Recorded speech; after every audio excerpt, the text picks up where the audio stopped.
had always been quiet, the kind of man who lingered in the background, observing more than participating. My life was orderly, predictable, and safe, but hollow. I went through the motions, kept up appearances, smiled politely, nodded when expected, but underneath it all, I felt like a spectator in my own life. There was a softness inside me, a gentle, tender part of my soul that the world never let me share. A longing I couldn't name tucked beneath layers of masculine expectation and quiet self-doubt. Romance had never been kind to me. Women would smile, flirt, sometimes joke with me, but nothing ever blossomed. I wasn't outgoing, charismatic, or confident enough. The relationships I did have felt fleeting, shallow, or forced. And as I watched others move through love with ease, the fiery longings were never my own. I wondered if I would die a virgin. Yet, in the quiet corners of my mind, I found another kind of longing, one I could indulge safely, secretly. In the quiet privacy of my apartment, I loved feminine clothing. Soft fabrics, delicate textures, flowing lace, the smooth slip of silk against skin, the playful sway of a skirt, the quiet, comforting weight of lace.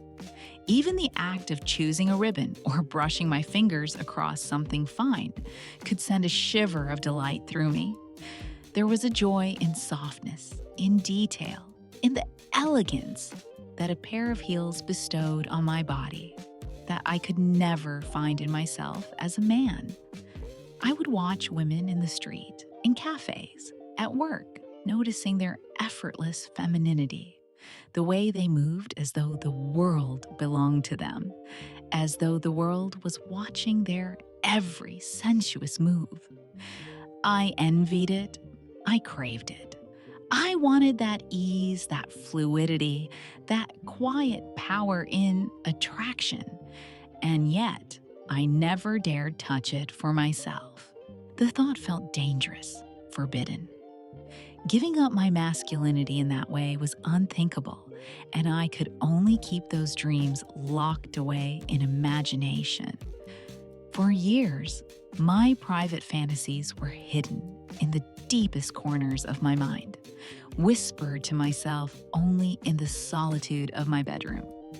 Sometimes, I would carefully unfold a silky slip or try on a lace blouse in secret, just to feel the softness brush against me. Each time, a warmth would bloom inside my chest, delicate and intoxicating, as though I were touching a part of myself that had been asleep my whole life. I had no idea that one night, curiosity and courage would collide, that the quiet longing, the love for softness and my gentle nature that I had always suppressed, would find their moment and change my life forever. It happened by accident. Jason, my coworker, always polite, always quiet, always just a friend, noticed me one day.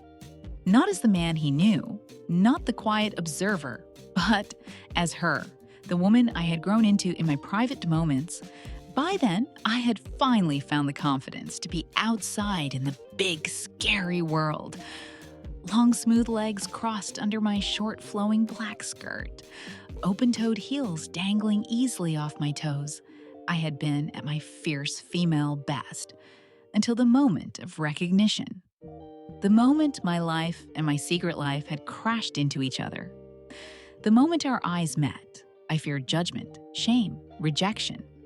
But he didn't blink. He didn't hesitate. Instead, he smiled.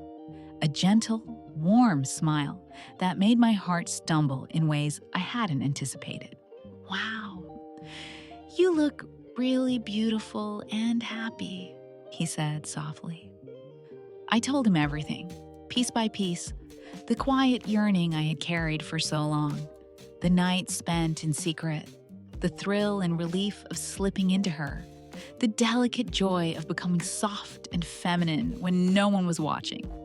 My voice shook at times, caught in a mixture of embarrassment and longing. But he didn't interrupt. He didn't question. He didn't pull away. He simply listened. After that first day, at work, Jason and I moved carefully, almost shyly, around the new truth. Between us, I was a her to him now. Soft, delicate, feminine, a secret only he knew, but to everyone else, I was just my old boring self. I swore to him to keep it private and secret, but the cracks began to emerge. Tiny moments of intimacy. A hand brushing against mine in the office kitchen, lingering over coffee at the office brunch, and eventually even the quiet messages that made me blush when the screen lit up with his name. In private in his presence, I began to notice how fully I could be myself. I didn't have to hide the subtle sway of my hips, the softness in my voice, my giggles, or the gentle movements I had practiced alone for years. He noticed, and he loved it. Every smile he gave me felt like permission to stretch a little further, to experiment, to explore. Our evenings together became a sanctuary. We would talk for hours, sometimes sitting side by side on his couch, sometimes sharing quiet dinners in his kitchen. I dressed as a woman all the while. He never rushed me, never pressured me, but his presence encouraged me to step fully into her, the woman I had longed to become. I loved showing him all my latest dress purchases, and he loved watching me spin and make the soft lace dance around my thighs. My laughter became lighter, my movements softer, my entire presence more womanly. It wasn't long before the hidden touches and secret smiles were no longer enough. We sat together on the couch, closer than usual that night, and I felt the subtle shift, the brush of his hand, the warmth of his gaze. He had me blushing all night, and the dress I had put on for him was the shortest and most revealing one I owned. When he leaned in, I felt my heart leap, not from fear, but from a delicate, thrilling sense of surrender. That evening wasn't a conquest or a grand gesture. It was a quiet awakening, the acknowledgement that she and I belonged to him. I could feel it in the steadiness of his hand, the warmth in his eyes, the careful, unhurried way he made love to me. Now, years later, I look back on that shy, quiet man I once was, and I barely recognize him. Not because I've forgotten him, but because she, the woman I've become, feels like me. Most days now, I live almost fully as her. The soft fabrics, the skirts that sway around my thighs, the subtle shimmer of makeup on my skin, they aren't just indulgences anymore. They are expressions of who I am. Going into work as her is still a fluttering mixture of nerves and delight. Some mornings, my hands shake a little as I adjust a blouse or smooth my skirt before leaving the apartment. Sometimes I'm shy, stepping carefully into the office, heart racing as I walk past familiar colleagues. But Jason is always there, his hand on my back or brushing against mine in the elevator, giving me strength and quiet assurance that it's safe to be a woman. And the world of work has changed too. Everyone knows now. Our little secret is no longer hidden.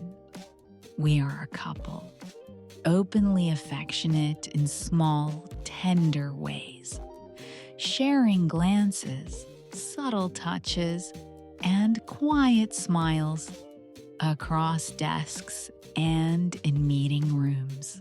At home, our life is rich with shared routines and gentle intimacy. Morning coffees linger into laughter. Lazy afternoons are filled with whispered stories and casual touches. And evenings are spent exploring the city together, hand in hand, my skirt brushing against his leg as we walked. And then finally, home, lying warm, damp, and loved beside him, bare and beautiful and female. And there is hope on the horizon, too. We talk quietly about the future, about hormones and the next steps in my journey, about letting my body finally align with the woman I feel inside. The thought excites me and terrifies me in equal measure. But with him beside me, the fear is softened by love. I know whatever I chose, he will always be my man.